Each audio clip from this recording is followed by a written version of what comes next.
Olá, sejam muito bem-vindos a mais um talk show do Guru.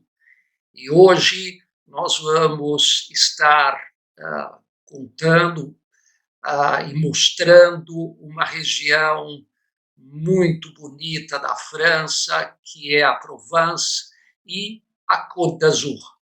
Ah, Vamos trazer para vocês dicas de como organizar melhor a viagem para essa região tão emblemática, que tem um estilo de vida que eu acredito que se aproxima muito da forma como nós brasileiros gostamos de viajar.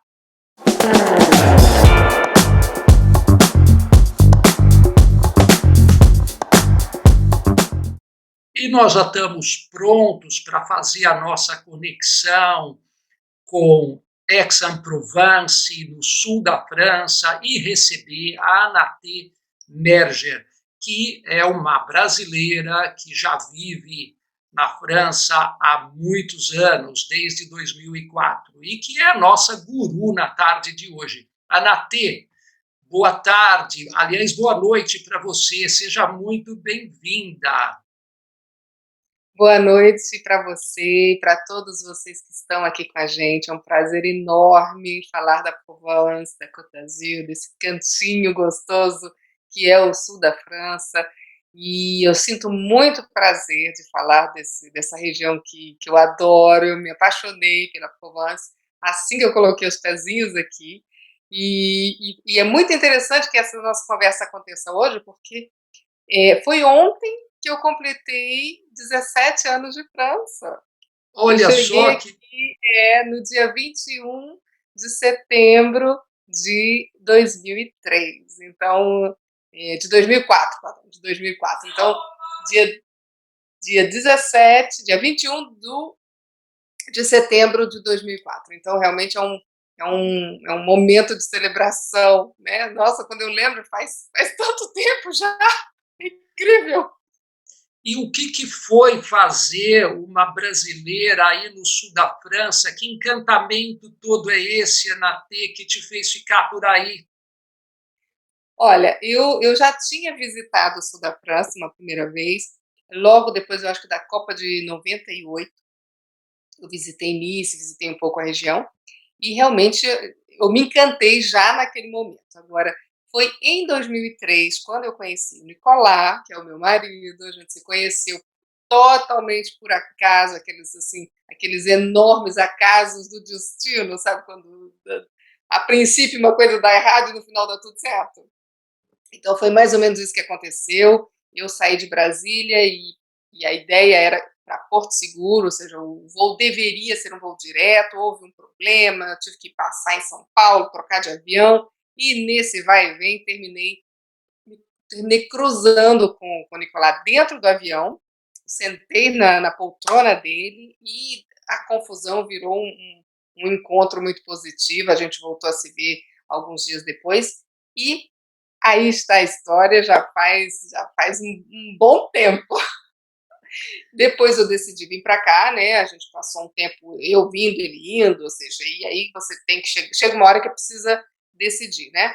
E eu acredito que eu tomei a melhor decisão, porque realmente é uma região lindíssima, eu me adaptei muito bem, eu gosto demais de morar aqui e é com muito prazer que eu mostro essa região para os brasileiros. Não, e é muito bom porque você está bem pertinho do Mediterrâneo e o clima sempre favorece bastante, né? Exatamente. A gente conta com 300 dias de sol aqui na Provence. É o mesmo número de dias que tem Natal, por exemplo, Olha, né? Então, tirando os 2 períodos do ano onde existe maior possibilidade de chuva, que é a primavera e o outono, a gente realmente é abençoado aqui com um clima excepcional, ou seja, você tem o sol, você tem o mar, tem montanha, tem aquelas cidadezinhas lindas que ficam em cima da colina, com um castelinho no topo. Então, é um local muito bom para se morar, né, porque aí você acrescenta todas a qualidade de vida, enfim, todos os benefícios que você tem aqui do país em si, mas é uma região extremamente agradável também para se visitar, né? E Visitar de que maneira? De várias maneiras, né? A gente pode visitar para curtir a região, a gente pode visitar para descansar, para fazer festa em Saint-Tropez. Então depende muito de como a gente quer viver essa região, mas ela com certeza, ela abre muitas possibilidades. A gente pode fazer realmente muita coisa por aqui. É isso mesmo. Eu já tive a oportunidade de estar por aí 4 vezes, 2 a lazer e 2 trabalhando, então eu O que foi que você adoro a região. conheceu? Me conta, quero saber. Você esteve aqui em Aix? Eu tive em Aix muito rapidamente, porque eu fiquei baseado em Saint-Rémy-de-Provence, e dali eu fui fazer as cidades, também fiquei baseado em Nice alguns dias, Ok. e assim foi. E para trabalhar foi em Nice, porque eu tive num rendezvous, rendezvous em França, que foi uma feira em Nice. É, Então foi isso. eu acredito que você já teve uma ideia da região, né? Ou seja, Nice, Saint-Rémy-de-Provence, Aix, são lugares que a gente precisa visitar, porque, Precisa. né, são cidades muito bacanas, cada um com o seu charme completamente diferente, mas vale a pena incluí-las no roteiro, com certeza. Muito bem, Anata. Então, eu vou pedir para você colocar em tela as imagens que você separou e eu acho que você vai começar nos mostrando um pouco geograficamente a região para que a gente entenda um pouco melhor. Então vamos lá. Vamos passear pela Provence e Côte d'Azur. E a primeira coisa que eu acho que é importante dizer é que muita gente pensa que a Provence ela é separada da Côte d'Azur, mas como a gente vê aí nesse mapa, é uma região inteira, tá? É uma região que engloba a, toda a parte do interior, né? A gente vê aí que as fronteiras dessa região elas são o Mediterrâneo no sul, a gente tem ali a Itália, os Alpes no norte e em seguida aqui o Rio Ródano, né, pertinho ali de Avignon. Então são a Provence, a região da Provence, ela engloba tudo isso aí que a gente está vendo. Tá? E isso é muito importante ter em mente, porque um dos maiores problemas que a gente tem aqui, Eduardo, na hora de aconselhar e de montar os roteiros e de conversar com os clientes, é que eles olham o mapa e vê, nossa, mas é tudo tão pertinho, uma coisinha do lado da outra, dá para a gente colocar assim um monte de coisa no mesmo dia, dá para fazer Arles, Marselha, Aix, Sainte-Marie, Saint-Tropez, Draguignan, a gente põe tudo junto, dá para, mas não dá para fazer isso. E é muito importante a gente ter essa noção de que é uma região grande, é uma região que tem montanhas, então a gente tem aqui o Luberon, por exemplo, é uma cadeia de montanhas. E é uma cadeia de montanhas que tem montanhas muito altas, outras um pouco mais baixas, mas a gente tem uma certa dificuldade de passar de um lugar para outro. Então, quando a gente olha assim, várias cidadezinhas no Luberon, por exemplo, a gente tem que lembrar que essas cidadezinhas estão numa cadeia de montanhas, e para chegar lá, o acesso não é assim tão simples, assim no estalar dos dedos, como se fosse uma autoestrada, né? Então, a primeira dica que eu dou é realmente ter essa noção de que, apesar das distâncias no mapa parecerem muito pequenininhas, né? Tudo ali do ladinho uma coisa da outra, da gente ter a vantagem de ter ótimas estradas, nós temos que ter em mente que, durante o período de verão, primavera, verão, nós temos engarrafamentos, tem muita gente que vem para cá. Então, às vezes, uma pequena distância, e eu posso dizer com muita experiência, porque eu vou sempre na Côte d'Azur durante o verão, durante a primavera, trechos pequenininhos, trechos curtos, que normalmente a gente leva 10, 15 minutos para atravessar, para fazer, né, ali nos arredores de Saint-Tropez, durante o mês de setembro ou em outubro, novembro, 10, 15 minutos. Período de verão, a gente pode passar uma hora preso dentro do negócio ou até mais, entendeu? Então, nós temos essa questão das distâncias que precisa ser muito bem analisada, o trânsito e principalmente as atrações que a região ela proporciona. Nós temos as atrações ligadas à natureza, como os campos de lavanda, nós temos as atrações ligadas ao mar. Então, primeira dica, muita parcimônia na hora de organizar esse roteiro. É por isso que tem que conversar com a gente, né, Eduardo? Por isso que nós somos agentes de viagem, somos gurus nesse nosso negócio. A gente sempre vai ponderar com os clientes toda essa informação. E no final das contas, quem toma a decisão é ele. Mas nós estamos aqui para contar como fazer melhor. Muito bem, eu sei que você selecionou para nós atrações que a gente tem que levar em conta aí. Então, queria que você nos contasse quais são as atrações imperdíveis aí da região. Gente, essa missão que o Eduardo me deu é tão difícil, muito difícil, porque É, as atrações elas são muitas, mas tem muita coisa legal para se fazer. E elas podem variar muito também dependendo do interesse do seu grupo. Então, por exemplo, vamos dizer que você tem um interesse mais religioso, você vem aqui fazer uma peregrinação para conhecer a tumba de Maria Madalena. Sabia que a tumba fica aqui, pertinho de Aix-en-Provence, a 45 minutos em Saint-Maximin? Pois é, fica ali. Então, vamos dizer que você tem um interesse, né? Então, a gente vai ter aí, como eu estou mostrando aqui, por exemplo, a Catedral de Aix-en-Provence, que é uma catedral que conta com 1000 anos de história, ou seja, é um local sensacional, com muita energia, é uma catedral lindíssima, né? A gente tem a parte romana, a gente tem a parte medieval, a parte gótica, ou seja, inclusive, assim, se a gente tirar toda a questão religiosa, o prédio em si, ele tem uma importância arquitetônica, histórica, que vale muito a visita, né? Então, esse é um dos lugares que eu acho que realmente a gente precisa entrar, não apenas para acender a nossa velhinha, né? Mas para conhecer um pouco dessa riqueza histórica, né? Como a gente pode ver num prédio como esse que tem 1000 anos de história. Então, e esse interesse, como eu disse, ele pode variar muito.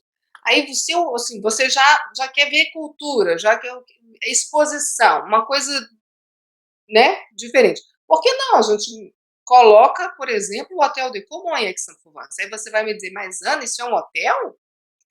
E não, gente. O Hotel de Comont era um casarão de uma marquesa, e ele teve várias vidas. É um prédio muito interessante, que já passou por várias etapas, e a última etapa, antes de ser o que ele é hoje, ele foi o Conservatório de Música de Aix-en-Provence. E depois de uma restauração que levou mais ou menos 2 anos, uma restauração usando toda a técnica, materiais da época, vocês estão vendo aí uma sala, né, um restaurante do local, e ele foi transformado, né, de novo no que ele era, mas de uma maneira diferente. Então, hoje a gente vê o Hotel de Comont, um casarão sensacional do século XVIII, e nele a gente tem um centro de arte. A gente pode visitar esse local, ir no restaurante, que é essa sala aí que a gente está, uma das salas, né? São várias salas de restaurante. A gente pode visitar os quartos da Marquesa e também visitar as exposições temporárias, porque todo ano tem alguma exposição muito bacana nesse Hotel de Comont, que é um local muito bacana, muito bonito de se visitar em Aix-en-Provence. Agora, também nós temos as famosas lojinhas, não é? Não é, Eduardo? As é meninas assim, gostam de lojinha.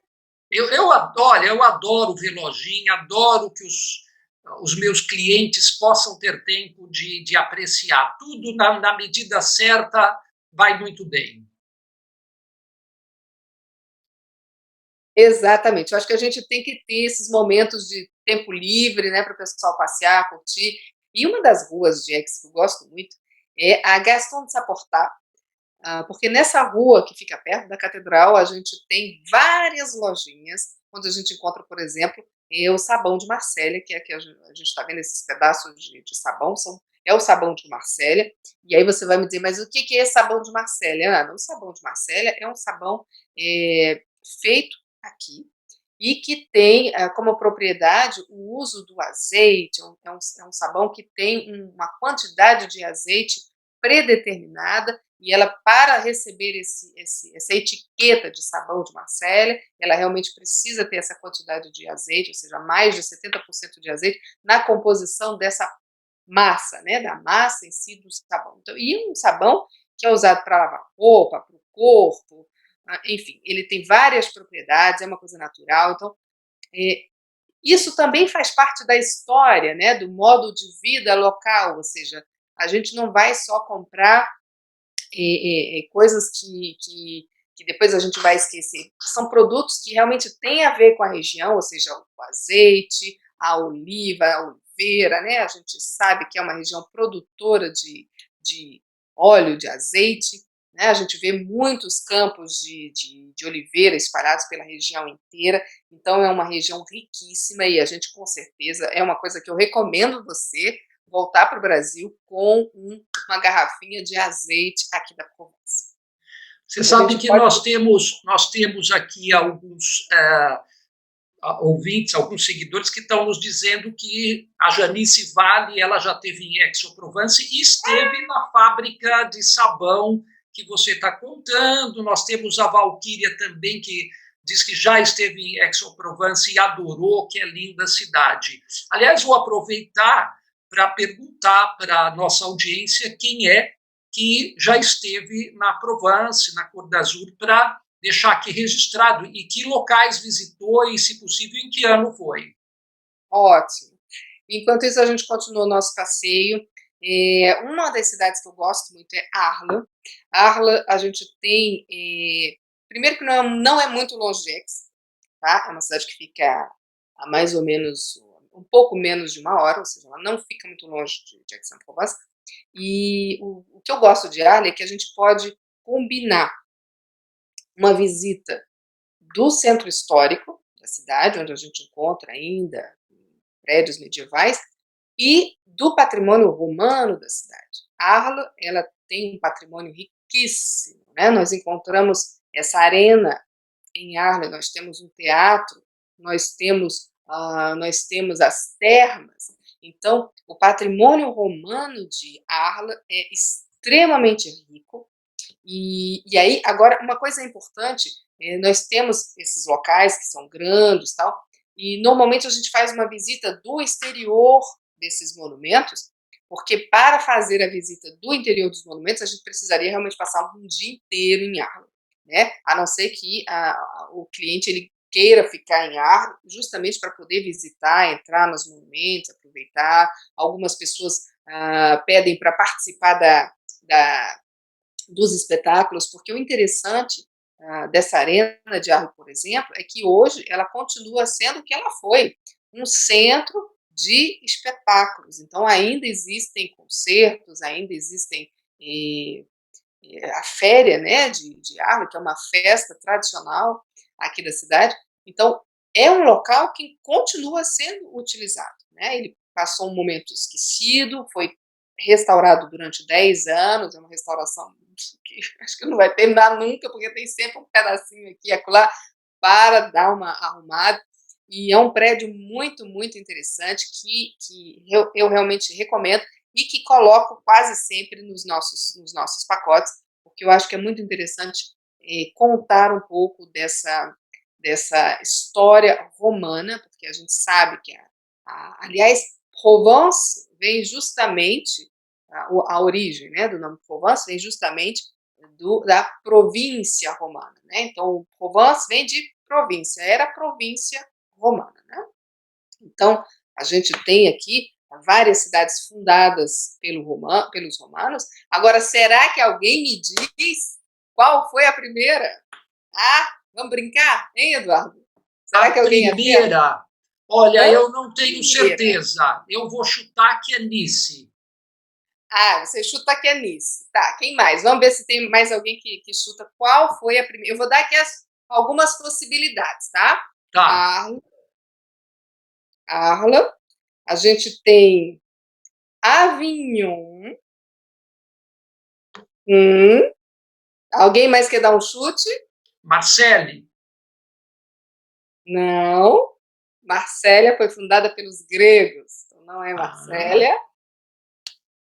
Qual foi a primeira cidade? Qual foi? olha, Nîmes? Será que é Nîmes? Nimes. Não, também não.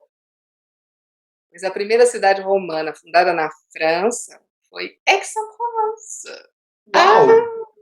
pois é, exatamente, exatamente. Só que Aix não tem esse patrimônio que Arles, Nîmes, elas possedem, né? Mas a primeira. Eu apostaria as minhas fichas numa cidade da costa. Pois é, mas não. E Nice foi fundada pelos gregos e não pelos romanos. Ah, exatamente. Então, a Arena de Arles é um local sensacional que realmente tem que ser visitado. Então, a gente continua para mostrar esse palácio sensacional que é o Palais de Papa em Avignon, Palácio dos Papas, né? Avignon, ela foi a sede do papado durante praticamente 100 anos, né, no século XIV. Então, é um local sensacional, né? Não apenas pela sua importância histórica, mas arquitetônica, enfim, aí a gente junta tudo, né? Importância histórica, arquitetônica, religiosa, coloca tudo dentro da, faz aquela salada, assim. E é um palácio que eu pessoalmente gosto muito de história, eu gosto muito de locais medievais, então eu fico contente quando eu vou em avião visitar o Palais de Papa, né?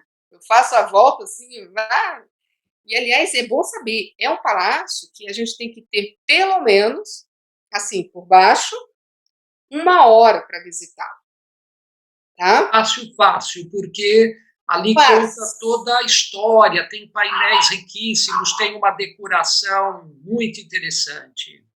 Exatamente. Então, a gente precisa ter isso em mente. Lembra o que eu falei no começo? Tudo pertinho, vou lá, vou fazer. Por exemplo, se essas duas cidades que a gente mencionou aí, se você chegar em Arla, ver a arena, aí almoça, para almoçar, né?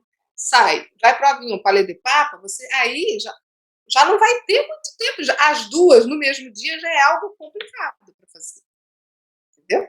Já é algo. Por isso que é muito bom sempre ter um guia, né? Porque o guia consegue fazer uma coordenação boa do tempo e te mostra o monumento na sua riqueza, né? Você não tem que ficar lendo na hora que você está fazendo a visita. Ele te economiza o tempo e te enriquece muito a viagem.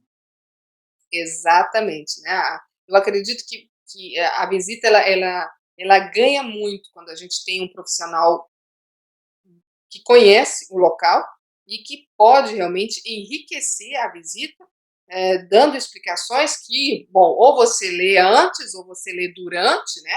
Você tem ali os painéis, tal, mas ele vai estar em inglês. Você tem que ver se acha alguma coisa em português, porque normalmente tem tudo em francês e em inglês, né? Então, no Palais de Papa agora já tem informações em português, mas você vai ter que estar lendo ali enquanto está vendo a coisa. Então, é realmente uma outra maneira de visitar. Eu acredito que o guia ele traz, ele dá um plus, né? Ele dá um mais, dá um plus na viagem. Então, aqui nesse palácio, a gente tem que lembrar disso. Precisa de pelo menos 1 hora para fazer essa visita, e é um palácio com muita, muita, muita escada. A gente sobe e desce o tempo inteiro, tem vários degraus para cima e para baixo, tá? E a gente realmente anda muito. Então, aqui você tem uma ideia do tamanho dele, né? É realmente um local muito grande e a gente precisa ter tempo para visitar isso. Nessa foto a gente vê também a ponte, aqui essa ponte, né, que eu estou mostrando, que é a ponte conhecida como Ponte de Avignon, mas o nome dessa ponte é Ponte do Saint-Bénézet, e é uma ponte muito interessante que entrou para a história tanto da cidade, da França também, e faz parte do folclore, né? Tem uma musiquinha, né? Sur le pont d'Avignon, tem uma musiquinha aqui que fala dessa ponte de Avignon, que ela foi construída num primeiro momento em madeira e depois foi trocada por pedra, né? E aí algumas pessoas me disseram: "Mas por que que ela não está terminada?". Não, ela foi terminada, inclusive ela foi terminada várias vezes, só que o rio vinha e paf, derrubava a ponte, né. Aí eles construíam de novo e o rio vinha, paf, derrubava outro pedaço de outros arcos, até um momento que: "Não, então vamos, ok, vamos parar de construir", e essa decisão ela foi tomada, e hoje a ponte de Avignon ela é realmente um monumento muito interessante, porque é uma ponte que tem um lado, mas não tem outro, né, ela não tem continuidade, então é realmente um local interessante. Esse aqui é o cloître de Saint-Paul-de-Moselle. O cloître, gente, é um jardim, tá? E é um jardim de um local, e a gente vê aqui, né? É um local que foi um local religioso. É um local normalmente muito tranquilo, um local de paz. E neste local, que fica em Saint-Paul-de-Moselle, perto de Saint-Rémy-de-Provence, foi onde Van Gogh passou alguns meses, né, mais de um ano, ele ficou neste local depois do acidente da orelha. Depois do acidente da orelha em Arles, ele veio aqui para este local, ele foi internado aqui, e foi neste local onde a gente visita o quarto dele, inclusive, que foi reconstituído, tá? O quarto que a gente visita, ele tem uma reconstituição, tá? Do quarto de Van Gogh, e a gente pode visitar o quarto, o cloître, a gente visita atrás desse local tem um campo de lavanda, então a gente visita realmente e anda pelos locais onde Van Gogh ele visitou, e ele trabalhou muito nesse período que ele ficou em Arles, né, porque ele passou uma temporada em Arles, e Saint-Rémy-de-Provence. Agora, esse aqui é um dos meus locais preferidos, porque ele tem essa coisa da Idade Média que eu gosto muito, que é Le Beau-de-Provence. A gente olhando assim, é uma coisa muito esquisita, né? É uma rocha assim, meio. Pois é, gente. Na realidade, aqui o que a gente está vendo é uma rocha e com ainda pedaços desse castelo, que onde hoje existe um vilarejo que se chama Le Beau-de-Provence, né? E esse castelo ele foi desmantelado por Richelieu, porque era um local onde sempre se criava muito casa, eram rebeldes, tal, enfim. E isso aí, para saber esses detalhes, tem que vir aqui bater papo com a gente, né? Aí eu conto direitinho, com muito calma, muito, né, muito detalhe. Mas hoje é só um passão, tá? Para você ter uma ideia. Então, Le Beau-de-Provence é um local muito legal, porque você tem o village, tem a cidadezinha medieval, e a gente pode visitar também as ruínas do castelo, né, onde a gente vai encontrar catapultas, existem armas medievais, réplicas de armas medievais, que estão instaladas no castelo. Então é um passeio muito legal também com criança, por exemplo, né? As crianças elas ficam loucas, né? Porque ela vê aquela e essas armas medievais elas são do tamanho normal, assim. Então é uma catapulta imensa, né? Em alguns momentos do ano, a gente tem também apresentações com cavaleiros, com espada, com gente atirando arco. Então, é um local muito interessante. E, além da cidade em si, com muita lojinha, é realmente muito gostoso, Le Beau-de-Provence, a gente tem as Carrières de Lumière, que era uma antiga pedreira, ou seja, era o local de onde se retirava as pedras para a construção da cidade, e nesse local foi criada uma exposição. É uma exposição muito curiosa, porque não são quadros fixos, né? Ou seja, ela é diferente, são projeções de imagens no céu, nas paredes, no chão, e essas imagens elas se mexem, então a gente tem ali uma exposição imersiva, né? Você entra na obra do Cézanne, você entra na obra do Dalí, então é realmente uma experiência sensacional. Essa outra cidadezinha, que é muito menos conhecida do que Avignon lá, tal, é Aigues-Mortes. Aigues-Mortes significa águas mortas, porque ela fica no manguezal, né? É um antigo manguezal. Hoje existem salinas, né? E Aigues-Mortes é também uma cidade medieval, Foi daqui que saiu Saint-Louis, ele saiu para uma das cruzadas, foi justamente dessa cidadezinha, e é uma cidadezinha muito interessante porque ela lembra muito Carcassonne, ela tem a muralha em volta, as fachadas são todas, praticamente todas as fachadinhas, tem um jasmim, então durante o verão a gente vê o jasmim florido, fica cheirando, a cidade cheira jasmim, gente.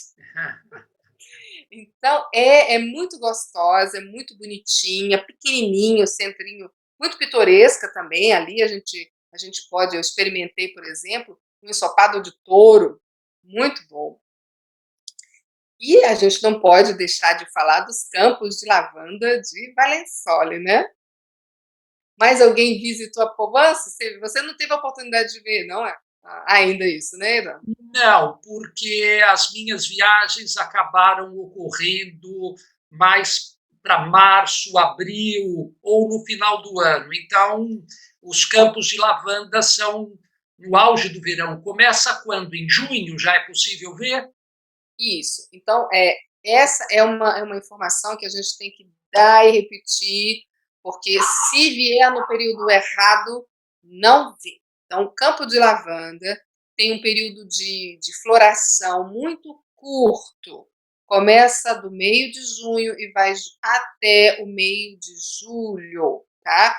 Agora, a questão que a gente tem que ter em mente é que dos 6 estados, né, dos 6 departamentos, como a gente viu no primeiro mapa, no mapa que eu mostrei, 4 produzem lavanda. Então, esse espaço aqui é um dos locais onde a gente encontra lavanda. E lavanda, lavandim, né, existem várias espécies, né, são plantas que são primas e que florescem mais ou menos ao mesmo tempo, mas com uma pequena variação. Então, dependendo do período, você, eu não posso realmente vir em julho. Então, tá, então em agosto a gente vai ver outro campo em outro lugar, mas os campos de Valensole, esses campos que normalmente a gente vê nos cartões postais, esses campos, eles florescem entre meio de junho e meio de julho. Então, se chegar antes, 1º de junho, 2 de julho, vai estar tudo verde. E se chegar lá para o dia 30 de julho, já não vai ter mais flor nenhuma. E é bom recomendar os últimos 15 dias de junho, porque ainda não é o auge da temporada, né? Isso. É um período muito interessante, o final de junho, porque não está muito, muito aquele calor de matar. Eu não sei, olha só a foto, observa a foto. Você está vendo, além daquelas 2 arvorezinhas ali, mais um lugar para se esconder? Não tem, gente. Não tem. Então, tá vendo? Todo mundo tirando foto ali. A gente não tem sombra. Então, é muito sol, é muito quente. No momento, realmente, quando o verão está no pico, tem que estar de chapéu, uma sombrinhazinha, porque é muito calor, o pessoal com água o tempo todo, né? A gente sempre coloca água no ônibus ou nas vans, porque é muito quente e o final de junho já é um pouco mais ameno. Ainda é quente, tá? Eu não vou dizer que você vai pegar aqui 20 graus em junho, tá? É quente, é verão, tá? Mas é um pouco mais agradável do que realmente o julho ali, pá, agosto, pá. Só que agosto você já não vai ver mais isso aqui, né? Já cortou. E essa questão da colheita,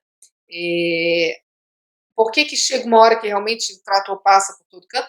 Porque se a planta demorar muito a ser colhida, ela perde o óleo, né? O óleo que é o óleo essencial, ele evapora e aí os produtores eles vão perder isso. Ou seja, chega um momento que realmente tem que cortar, porque senão existe um prejuízo lá para frente.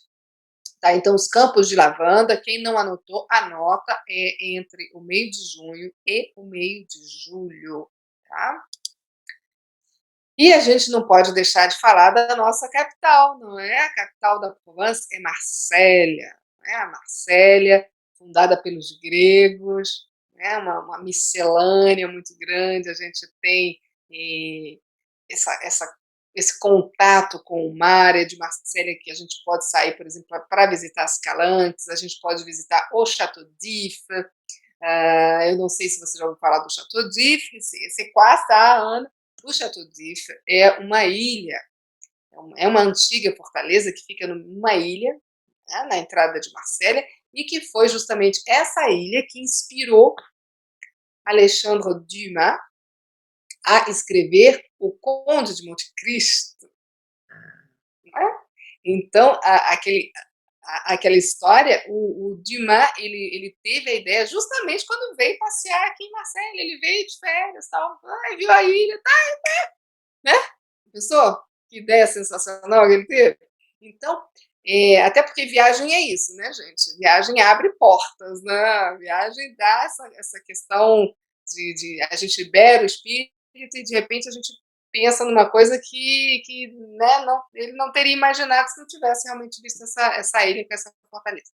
Então, em Marselha a gente tem igrejas sensacionais, a gente tem o Mussem, a gente tem fortes, ou seja, você tem uma vida noturna, é um local muito interessante para se visitar, o Velho Porto, né, o Porto Novo. Então, Marselha é uma cidade muito bacana, a Corniche, a cidade das praias, né, tem restaurantes ótimos, então Marselha também merece a visita. Esse é o Pont du Gard, que fica perto de Avignon. É uma ponte romana e ela está aí há mais de 2.000 anos. Então, Espetacular, hein? É espetacular, né? Dizer o quê? Né? Uma ponte que está aí há mais de 2.000 anos, né? Um aqueduto, né? Aqueduto, ela era usada para transportar a água. Então, fica perto de Avignon. Agora, gente, tudo que eu estou dizendo aqui, se você vier só para 2 ou 3 dias, você não vai conseguir ver, tá? Não vai. A região ela é grande, existe muita coisa para se fazer e você precisa realmente vir com tempo. Às vezes eu recebo pessoas que dizem, não, mas eu só vou ficar aí 2 dias. Dependendo do seu objetivo, você tem que escolher. Não tem como fazer tudo isso em 3, 4, 5 dias, tá? O ideal para fazer o básico em uma primeira visita são 6 dias. A gente está vendo aqui Cassis. Cassis é uma cidadezinha linda, fica perto de Marselha, e aí em Cassis a gente tem essas calanques, que são esses braços de mar que avançam pelas falésias. A gente pode fazer um passeio de barco, por exemplo. Nice, que é uma cidade maravilhosa, né? Tem aquela pegada italiana, é grande, é o nosso ponto de hospedagem, por exemplo, na Côte d'Azur, que tem a minha querida, fofa, amada Saint-Tropez, pequenininha, gostosíssima, mas é um local complicado na hora da hospedagem, tá? Complicado e caro, né? Caríssimo. Foi um caríssimo, assim, bem caríssimo. Bem caro. E, além de bem caro, tem essa questão do acesso, né? Porque Saint-Tropez ela fica numa baía. E aí você imagina, você está dentro de uma baía e, assim, tem que entrar realmente na cidadezinha e, assim, o mundo inteiro tá junto, entendeu? Então, para você sair e voltar, os engarrafamentos são assim, sabe? Agora, rapidinho, a gente tem que passar para o menu, né, Eduardo? Porque eu estou olhando aqui no relógio. É que nós estamos encantados aí com o que você está contando para a gente. Vai ser duro encaixar isso tudo em uma hora. Quero aproveitar esse intervalo para contar para vocês que nós temos uma programação já com alguns pacotes. Já vai ter programação nova para 2022, que nós vamos estar publicando em conjunto com a Anat, a nossa parceira na região, então aguarde por isso. Quero também contar que esta apresentação em PDF nós podemos encaminhar para vocês por e-mail, basta deixar aqui o seu e-mail registrado, que o Isaías, que está nos acompanhando, gentilmente vai encaminhar para vocês. Nós temos manifestações de muitos dos que estão nos acompanhando hoje, contando que já estiveram aí em Marseille, que já estiveram em Avignon, enfim. Muito bacana que a gente tenha toda essa repercussão. Tem também, o pessoal teve também na Riviera, na parte da costa, né? Em Cannes, em Mônaco, que é um estado independente, mas que praticamente faz parte da França, tive em Saint-Tropez, enfim. E a Natê agora é uma parte que, para abrir o apetite de todos, que daqui a pouco chega a hora do aperitivo aqui, e depois o jantar, eu queria que você contasse um pouco da experiência gastronômica que se pode ter aí na região. Então a gente vai começar pelos queijos, gente. Nossa, eu não sei se você gosta, mas eu adoro queijo. Eu adoro queijo e gosto muito mais de queijo agora, né? Porque faz parte da cultura, faz parte do hábito. Então, depois do jantar na casa do meu sogro, por exemplo, do almoço, sempre tem o queijinho ali. E essa foto é uma foto de queijos que eu comprei na feira, porque eu adoro feira, e a feira tem produtores locais, né? Então, aqui, por exemplo, a gente está vendo esse queijo verde, é um queijo com pesto, né? Sabe assim, aquele crocantezinho? Gente, é bom demais. O provençal é esse aqui, que tem um pouquinho de tomate, ervas da Provence, queijo de cabra e com ervas e cebola. Tá? Eu me acabei, né? Aliás, tenho até que voltar na feira porque já acabou aqui. A gente tem aqui na Provence, o forte da região é o queijo de cabra, tá? Porque nós não temos aqui muitos rebanos bovinos, tá? Isso aí fica para o pessoal do norte. Então, aqui no sul, a gente tem realmente, nosso forte são os caprinos. Então, aqui a gente tem queijo de cabra, um dos melhores, por exemplo, é o queijo de Banon. Então, a gente precisa realmente chegar aqui e experimentar os queijos locais. Esse patê escuro ali, meio esquisito, é a tapenade, que é uma das especialidades locais. A tapenade é um patê para a gente passar no pão, ou usar também, por exemplo, fazer molho e tal, que é feito com azeitonas, anchovas, alcaparras, e é bom demais, é muito gostoso. E é servido sempre, a gente serve, a gente vê tapenada realmente em muitos locais. Isso aqui é o aioli. O aioli é um prato típico da Provence, que é um ensopado, não posso nem dizer que é um ensopado, são legumes e frutos do mar cozidos no vapor. Melhor, né? Melhor assim. E tudo isso aqui que a gente está vendo é servido com esse molho branco, que lembra uma maionese, mas não é uma maionese. É um molho muito carregado no alho. Como ele é à parte, dá para você ali, você pega a cenourinha e tal, molha ali, experimenta. Eu gosto muito. Quem não gosta de alho, pode ser que fique ali um pouco reticente. Mas é um prato local, é muito leve, tudo isso aqui é cozido no vapor, né? E assim, nem que você queira, ponha na mesa para experimentar. Cada um pega um pedacinho, entendeu? É um prato muito gostoso. Peixe, a gente tem muito peixe na região, óbvio, nós estamos na costa, né? Você vai em Marselha, tem a feira do peixe, você tem feira de peixe, inclusive em Aix-en-Provence, a gente tem feira de peixe, e esse aqui é o tomate provençal, que é um prato também típico, a gente usa muito legumes recheados, né? Com uma espécie de massa, de pão, salgadinho e tal, bem gostoso. E isso é um acompanhamento que se usa muito com os peixes locais. Não podemos esquecer o carneiro. Lembra que eu falei que nós temos aqui realmente muitos rebanhos?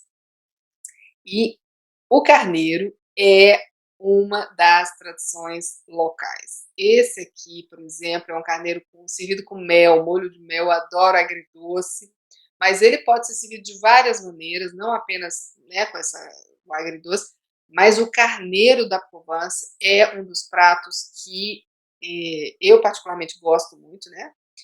Quando ele é bem feito, ele cheira gostoso e ele é delicioso, a carne se desfia. Então, e outra coisa, tem muito a ver também com a tradição, né? É o prato de Páscoa, é o carneiro, né? A crepe, gente, a crepe, só que essa aqui é a crepe ao sarrasin, que é aquela crepe salgada, né? Aquela crepe salgada, porque nem sempre a gente vai estar, né? Você vai almoçar um carneiro, almoçou o carneiro ontem, no dia seguinte, tá com as crianças e tal, poxa, faz uma crepe, vamos experimentar uma crepe, né? Por que não? E a crepe sarrasin, né? Com o sarrasin, com esse trigo mais natural, salgadinha, muito gostosa, é extremamente saudável e é muito gostoso. Flor de abobrinha e legumes empanados. Vocês estão com fome já? Porque até eu que já jantei estou com fome aqui, entendeu? Então, flor de abobrinha, adoro. Adoro, adoro. Eu não conhecia isso no Brasil. Você conhece, Eduardo? Eu conheço, inclusive os mexicanos adoram a flor da abobrinha e eles utilizam em muitos pratos lá. Pois é, eu não conhecia no Brasil, mas aqui se usa muito, e não só a flor da abobrinha, mas também outros legumes empanados, né? É muito leve e tal. Eu gosto demais. Nossa, essa foto ficou meio flu. Então aqui a gente tem um brunch, né? Com torta de maçã, com morango, melancia. Com relação aos doces, gente, eu não posso reclamar não. Tá? Para quem gosta de doce, é um local assim de se acabar. Existe uma diferença entre os doces daqui e os doces do Brasil. Essa diferença é que os nossos doces aqui, eles não são feitos com leite condensado. Tá? Então você não vai achar, pode até procurar, tá? Se você achar, você me fala. Mas os doces, eles não têm leite condensado. Então são mais leves, são menos açucarados, sabe aquele doce que a gente come no Brasil, quindim, que arrepia até a bochecha? Não vai encontrar um doce aqui assim, entendeu? Então, eles são mais assim, eles são realmente bem menos doces e eu gosto muito. Aqui a gente está vendo com amêndoa, né, chocolate, amêndoa, e aqui com cereja. É bom lembrar, é cereja? Acho que é uma cerejinha ali. Parece. Uma groselha, tá parecendo uma groselha, uma groselha. A brioche de reis, adoro essa brioche. A brioche de reis, gente, ela é tradicional da Provence e nós temos dois tipos de brioche, né, que é o pão, é o bolo que é servido na festa de Páscoa, mas isso, se você estiver aqui durante o período, você vai encontrar este pão em todo lugar. Toda padaria vai ter esse pão. Então, eu recomendo, caso você esteja aqui no período, experimentar o pão, porque é muito gostoso. É uma brioche servida, como a gente está vendo aí, com frutas cristalizadas. E, assim, eu me acabo, adoro, né? Já viu que eu gosto de doce, né? Doce e chocolate. Chocolate não, doce e os queijos, né? Ah, nossa. Então, isso, gente, é outra coisa que é bom a gente saber. Você vai comer muito bem, tá? Você vai comer muito bem, você vai beber muito vinho branco, principalmente o rosé, porque a região ela conhecida pelo rosé, ela tem a tradição do rosé. O rosé se faz aqui há mais de 2.000 anos, então existe uma tradição enorme, existe um clima para isso, né? O clima para o rosé. Então, comer e beber bem, realmente você vai viver essa experiência, porque não tem como não comer e beber bem aqui na Provence, tá? Que A gente avança? ótimo.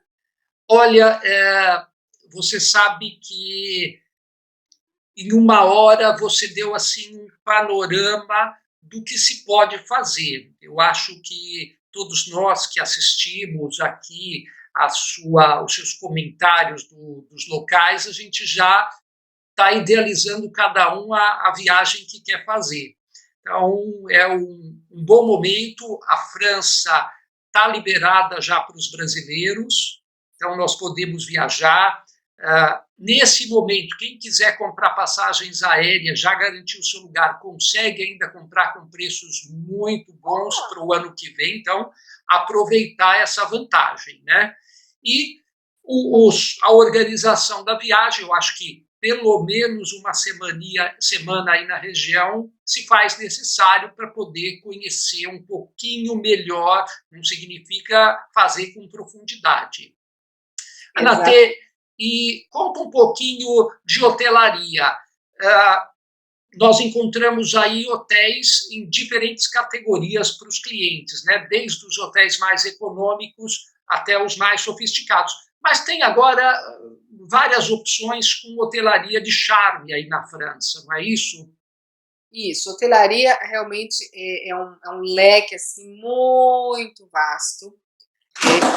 O gato caiu.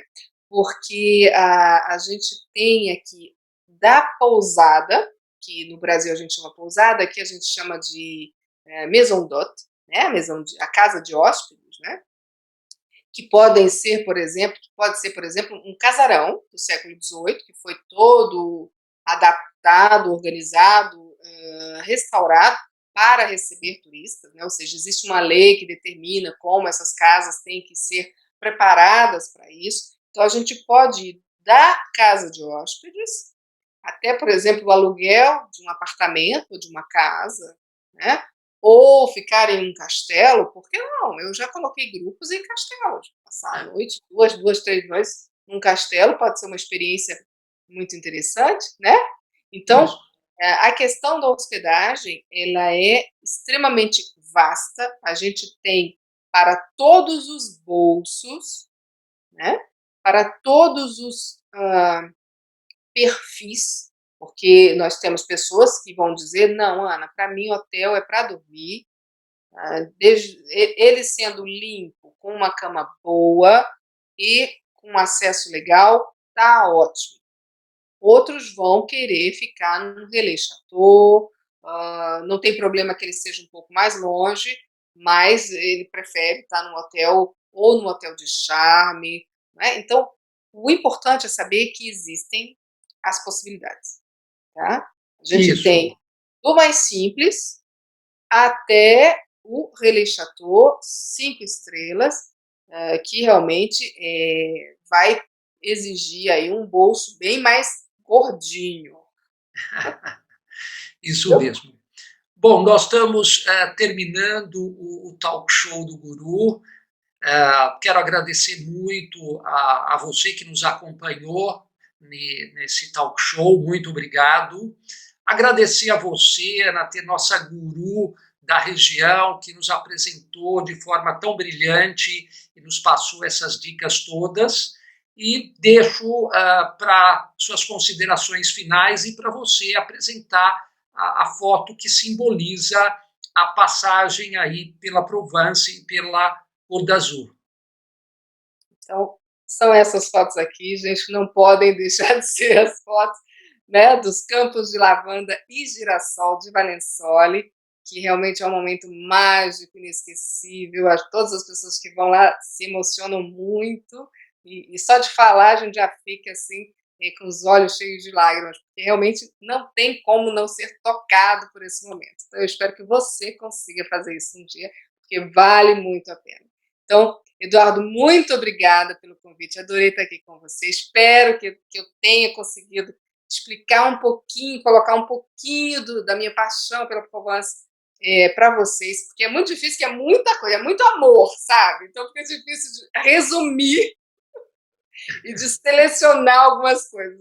Assim, para mim é muito difícil, eu espero ter conseguido, e de qualquer maneira, eu e o Eduardo estamos juntos para montar para vocês o pacote, a viagem que realmente vai fazer você sonhar e viver a Provence à sua maneira. Então, muito obrigada.